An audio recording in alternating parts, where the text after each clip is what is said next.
Hello मेरे प्यारे बच्चों, मुस्कुराइए क्योंकि आप सबसे खूबसूरत है। तो इसी मुस्कुराहट के साथ शुरू करते हैं आज का लेक्चर जो है एवोल्यूशन का फोर्थ लेक्चर। और मैं ट्राई करूँगा इस एवोल्यूशन को ख़त्म करने का।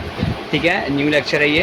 तो ये जो लेक्चर है इसमें मैं आपको बात करूँगा जो अभी तक हमने लमार्किज्म और डार्विनिज्म पढ़ा था, उसके बाद वो क्योंकि वो पुराने समय की बात थी, पुराने साइंटिस्ट ने उसका थ्योरी वगैरह दिया था, तो इसलिए मैंने आज का कोट में भी ये लिखा हुआ है, पुराने समय की बात तो पुरानी हो गई। अब बात करते हैं मॉडर्न एवोल्यूशन थ्योरी की। किसकी बात करेंगे? Modern evolution theory. क्या है? मॉडर्न थ्योरी ऑफ एवोल्यूशन ही बोल सकते हो, या फिर मॉडर्न एवोल्यूशन ऑफ थ्योरी, जो भी है बोल सकते हो। ठीक है, तो हम लोग मॉडर्न एवोल्यूशन थ्योरी पढ़ेंगे और आज इसको समझेंगे। ठीक है, इसको समझना क्योंकि बहुत ज़रूरी है आज के टाइम में, क्योंकि आपको ये अगर नहीं पता रहेगा तो आपको सब कुछ तो पता है, पुराना थ्योरी तो आपको समझ में आ गया, लेकिन न्यू थ्योरी नहीं पता रहेगा तो आप न्यू जनरेशन में आप एग्जिस्ट कैसे कर पाओगे? आपको तो पता ही है। आपको अगर सब कुछ अपने आप को ढालना पड़ेगा नई जनरेशन के हिसाब से। मैंने पिछले वीडियो में भी सब में यही बताया है कि आपको आगे बढ़ते रहना है, तभी आप कुछ कर पाओगे, है कि नहीं? बहुत अच्छे। तो अब हम लोग इसको बताते हैं कि इसको आपको कैसे समझना है। ठीक है, बहुत अच्छे। Let's start this video. उससे पहले क्या करोगे? साइंस शो को एक बार जाके फटाफट साइंस शो को सब्सक्राइब कर दो भाई। क्या है, सब्सक्राइब कर दो। 71 आदमी ने सब्सक्राइब किया हुआ है, और जो बच्चे हैं भाई सब्सक्राइब कर दो यार। क्या है, कर दो, थोड़ा सा मेरा मेहनत का भी थोड़ा मेरे को वो मिल जाएगा। ठीक है, सब्सक्राइब कर दो यार। ठीक है, वीडियो को हो सके तो लाइक शेयर भी कर दो, बहुत काम का चीज़ है। ठीक है, 1 मिनट में आपको ये मिटा के मिलता हूँ। तो भाई बात करते हैं कुछ इस टाइप का, म्यूटेशन। म्यूटेशन क्या होता है? म्यूटेशन, यहीं से असली खेल चालू होता है। किससे? म्यूटेशन से। म्यूटेशन जो होता है, एक सडन चेंज आता है ऑर्गेनिज्म के अंदर, एक सडन चेंज आ जाता है। कुछ भी चेंज हो सकता है, वो sudden change in the organism. एक सडन क्या होता है? एक सडन चेंज आ जाता है किसके अंदर? ऑर्गेनिज्म के अंदर। ऑर्गेनिज्म किस चीज़ के अंदर? जीन के अंदर एक चेंज आ जाता है। ठीक है, क्या आता है? जीन के अंदर एक सडन चेंज आ जाता है, उसको हम लोग क्या बोलते हैं? म्यूटेशन कहते हैं। ठीक है, बहुत अच्छे। ये किसको समझ में आ गया?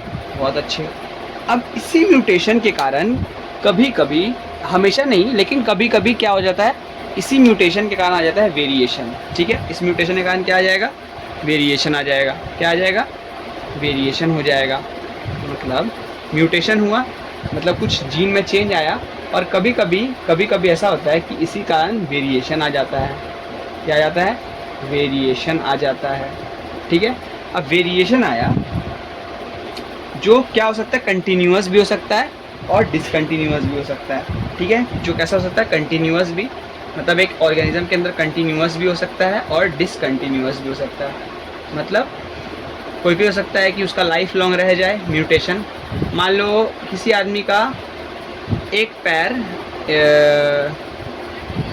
एक पैर जो है ना, वो पैर का एग्जांपल लेते हैं। जैसे हाँ, एक जैसे पूँछ था पहले हम इंसान के पास, पहले के टाइम में जब हम लोग बंदर थे तो हम लोग ऐसे इंसान बना देता हूँ। एक इंसान है ये, इसके पास पूँछ है। क्या है? पूँछ है, नॉर्मल इंसान ही है, बस पूँछ था इसके पास। ठीक है, क्या था? पूँछ। तो म्यूटेशन होने के कारण, नॉर्मली इंसान था, इसके पास पूँछ था, तो इसका पूँछ धीरे धीरे क्या हुआ? म्यूटेशन के कारण हट गया, और म्यूटेशन के कारण इसके अंदर आ गया वेरिएशन। क्या आ गया? वेरिएशन कुछ दिन बाद। और ये वेरिएशन ऐसा हुआ कि ये कंटिन्यूअस हो गया। क्या हो गया? परमानेंट टाइप का, डिसकंटिन्यूअस नहीं। मतलब कि ऑफस्प्रिंग तक ऐसा नहीं हुआ कि ऑफस्प्रिंग तक नहीं फैला, करते ये क्या हो गया? ऑफस्प्रिंग में फैलने लगा। मतलब क्या हुआ? ऑफस्प्रिंग जो पैदा होने लगे उसके पास भी पूँछ नहीं था। ठीक है, उसके पास भी क्या था? पूँछ नहीं था। ठीक है, पूँछ जो है गायब हो गया था। ठीक है, अब ये क्या होता है? ये म्यूटेशन से जो वेरिएशन आया, तो ये एडवांटेजियस भी हो सकता है। एडवांटेजियस किस सेंस में ये एडवांटेजियस हो सकता है वो बता देता हूँ। तो ये आपका एडवांटेजियस हो सकता है अगर वो हेल्प किया किस चीज़ में? उसको हेल्प किया किस में? लिविंग, मतलब उसको रहने में हेल्प किया, एंड रिप्रोड्यूस करने में हेल्प किया। मतलब मैं सीधी बात बोल रहा हूँ, अगर उसके लिए एडवांटेजियस है, अगर उसका लिविंग और रिप्रोडक्शन में उसका क्या किया? हेल्प किया, तो ये क्या हो सकता है? एडवांटेजियस हो सकता है।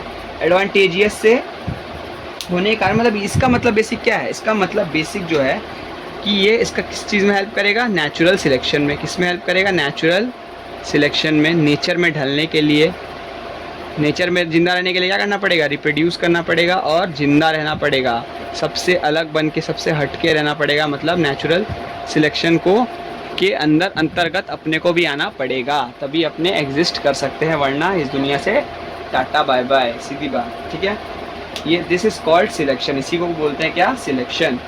तो आपको सरवाइव करना पड़ेगा और रिप्रोड्यूस करते रहना पड़ेगा, तभी आप इस दुनिया में रह पाओगे। इसका आपका जो वजूद है वो इस दुनिया में रह पाएगा, है कि नहीं। बहुत अच्छी।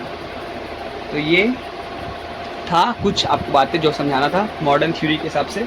और एक पार्ट है वो आपको बता देता हूँ, आपको समझ में आ जाएगा। ठीक है, तो बच्चा पार्टी अब हम लोग पढ़ते हैं जिराफ वाला वही थ्योरी अकॉर्डिंग टू किसके अकॉर्डिंग, मॉडर्न एवोल्यूशन के अकॉर्डिंग, मॉडर्न एवोल्यूशन थ्योरी के अकॉर्डिंग हम लोग इसको थोड़ा समझे। तो मैं आपको थोड़ा समझा देता हूँ मॉडर्न एवोल्यूशन थ्योरी। जो जिराफ वाला था, जो हमने आपको लामार्किज्म में पढ़ाया था और डार्विनिज्म में पढ़ाया था, वो जिराफ वाले में कैसे एप्लीकेबल है आपको मैं वो बता देता हूँ। तो according to the modern theory, every generation of the short-necked ancestral stock must be few mutant from of giraffes, that is some, मतलब कुछ मतलब हर जनरेशन में शॉर्ट, मतलब जो जिस टाइम में शॉर्ट नेक वाले जिराफ होते थे ना, मतलब जिसके पास जो जिराफ है, जिसके पास क्या है, छोटा छोटा नेक है। जैसे ये मैं जिराफ बना देता हूँ, एक यहाँ पे जिराफ है ये, ठीक है, समझ लेना जिराफ है भाई। इतना अच्छा जिराफ मेरे को बनाने आता नहीं है, आपको पता ही है। ये एक जिराफ है, ठीक है, और ये शॉर्ट नेक जिराफ है। ये क्या है, शॉर्ट नेक जिराफ, ठीक है, शॉर्ट नेक जिराफ है, ठीक है। उसी जनरेशन में कुछ उसके म्यूटेंट्स प्रेजेंट होंगे। म्यूटेंट्स मतलब जिसके अंदर कुछ चेंजेस होंगे, जो कैसे होंगे, जिसके पास गर्दन जिसका लंबे लंबे होंगे, मतलब लंबे गर्दन वाले जिराफ, मतलब जो आज के टाइम हम लोग देखते हैं कुछ इस टाइप के। ये थोड़ा जिराफ ख़राब बन गया बच्चा पार्टी, एक मिनट, ये जिराफ बन गया। हाँ, तो इसके इन लोगों के था क्या, लॉन्ग नेक्ड जिराफ। मतलब जिस जनरेशन में शॉर्ट नेक जिराफ थे, उसी जनरेशन में लॉन्ग नेक जिराफ भी एक म्यूटेंट के रूप में प्रेजेंट थे, ठीक है। लेकिन एग्जिस्ट कौन कर पाया, लॉन्ग नेक, क्योंकि वो अपने को सही से अपना खाना पीना खा पाया, पेड़ से आराम से पत्ते वत्ते तोड़ पाया, मतलब सर्वाइव कर पाया, ठीक है। और क्या कर पाया, सर्वाइव कर पाएगा तो रिप्रोड्यूस भी करेगा ही, सिंपल सी बात है। तो ये रिप्रोड्यूस और सर्वाइव दोनों कर पाया, मतलब ये क्या हुआ, नेचुरली सिलेक्ट हो गया। तो इसीलिए ये एग्जिस्ट किया उस जनरेशन में, और इसके धीरे धीरे क्या हुए, ऑफस्प्रिंग पैदा हुए। और ये ना सर्वाइव कर पाया ना प्रोड्यूस कर पाया। सर्वाइव करने के लिए तो खाना चाहिए, खाना इसको मिला नहीं, ना ये रिप्रोड्यूस कर पाया, इसीलिए ये एग्जिस्ट नहीं कर पाया, सीधी बात। According to modern evolution theory, ये समझ में आ गया, बहुत अच्छी, ठीक है। जो अच्छे से खाना खा पाएगा, अच्छे से अपने आप को सर्वाइव कर पाएगा, इस नेचर में ढल पाएगा और रिप्रोड्यूस कर पाएगा, वही जाके आगे क्या कर पाएगा, वही रिप्रोड्यूस करने के बाद अपना जनरेशन को आगे बढ़ा पाएगा और एवोल्यूट कर पाएगा और आगे बढ़ पाएगा। जो पीछे रह जाएगा वो एग्जिस्ट ही नहीं कर पाएगा, यही बात है। समझ में आया, बहुत अच्छी, ठीक है, बहुत अच्छी। तो ये था मॉडर्न एवोल्यूशन थ्योरी, जो मेरे ख्याल से आपको एक बहुत हद तक समझ में आ गया होगा। और कुछ व्यूज़ है, मॉडर्न व्यूज़ ऑन एवोल्यूशन, वो आपको बता दूंगा, और आपको ये यहाँ तक मैं ख़त्म कर दूंगा। और कल से हम लोग चालू करेंगे evidence for the theory of evolution, मतलब क्या क्या एविडेंसेस से हम लोग को थ्योरी ऑफ एवोल्यूशन के बारे में पता चलेगा, वो सब आपको मैं क्लियर कर दूंगा, ठीक है। बहुत अच्छा, लास्ट टॉपिक है आज का, मॉडर्न व्यूज़ ऑन एवोल्यूशन। तो वही आपको बताना चाहता हूँ कि सब ये चीज़ जो है, जो एक क्या था, थ्योरी ऑफ ऑर्गेनिक एवोल्यूशन, मतलब ये क्या हुआ मैं आपको बताता हूँ, इसी के ऊपर है, ठीक है। पहली बात तो एक्चुअल में क्या हुआ मैं आपको बताना चाहता हूँ कि डार्विनिज्म में भी हमने सेम चीज़ पढ़ी थी, ठीक है, डार्विनिज्म में, लेकिन इसको ठीक से एक्सप्लेन नहीं कर पाए डार्विन, ठीक है, बस उसको बता दिया ऊपर से। बट मॉडर्नली इसको एक्सप्लेन करने के बाद इसी टॉपिक का नाम हो गया नियो डार्विनिज्म। मतलब एक्चुअल में जो मॉडर्न थ्योरी है वो डार्विन का ही है, बट उन्होंने कुछ जो मिस्टेक्स किए थे उसको फिर धीरे धीरे ऑर्गेनिक रूप से क्या हुआ, लैब में फिर से उसको किया गया और उसको थोड़ा एक्सटेंड किया गया और उसके बारे में और जानकारी निकाला, जिससे हम क्या मिला, थ्योरी ऑफ ऑर्गेनिक एवोल्यूशन, ठीक है, जिसमें हम लोग को बताया गया किसके बारे में, natural selection of organism, natural selection of organism, इसी पे डिपेंड करता है, नेचुरल सिलेक्शन ऑफ ऑर्गेनिज्म और जेनेटिकली डिटरमाइंड कैरेक्टरिस्टिक जो होता है वो किस पे डिपेंड करता है, नेचुरल सिलेक्शन पे। अब जितना अच्छा मतलब जो ऑर्गेनिज्म नेचर में ढल पाएगा और क्या कर पाएगा, रिप्रोड्यूस और सर्वाइव कर पाएगा, वही आगे चल के क्या कर पाएगा, एवोल्यूट कर पाएगा और नेचर में ढल पाएगा। और इसी को बताया किसने, डार्विनिज्म में अपने थ्योरी में भी यही चीज़ बताई थी, बट उन्होंने कुछ जो चीज़ें थी वो सही से नहीं बताया था, जिसको उनको क्रिटिसाइज़ भी किया गया था, ठीक है। इसीलिए इसी को थोड़ा जब एक्सटेंड किया गया लैब में, तो इसी थ्योरी का नाम दिया गया न्यू डार्विनिज्म, जो एग्ज़ाम पर्पज़ के लिए बहुत इंपॉर्टेंट है। और बस आज का वीडियो यहीं तक, तब तक के लिए आज का वीडियो करते हैं यहीं एंड। वीडियो को एक लाइक कर देना, चैनल को सब्सक्राइब कर देना, तब तक के लिए सी यू, टाटा, बाय।